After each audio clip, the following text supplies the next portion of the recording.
রেমেলা ধেয়ে আসছে 100 কিলোমিটার গতিবেগ নিয়ে।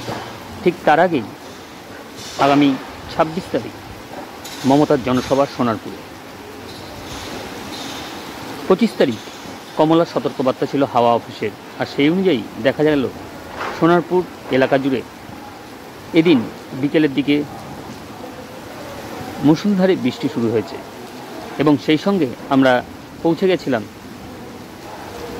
যে মঞ্চে মমতার জনসভা, ঠিক সেই মঞ্চেই আমরা উপস্থিত হয়েছিলাম এবং সেখানে গিয়ে আমরা বৃষ্টির যে আশঙ্কা হাওয়া অফিস দিয়েছিল তাই কিন্তু আমরা দেখতে পাচ্ছি এখানে এসে। তার সরাসরি লাইভ আমরা দেখাচ্ছি সেই মঞ্চ থেকেই, যেখানে আগামীকাল আসছেন মুখ্যমন্ত্রী মমতা ব্যানার্জি।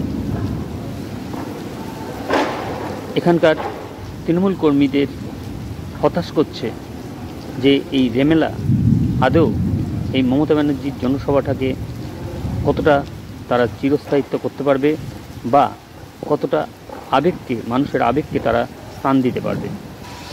সেই চিত্র সমাচার টিভি পর্দায় বাংলা দেখুন, কমেন্টস করুন, লাইক করুন এবং আমাদেরকে সাবস্ক্রাইব করুন।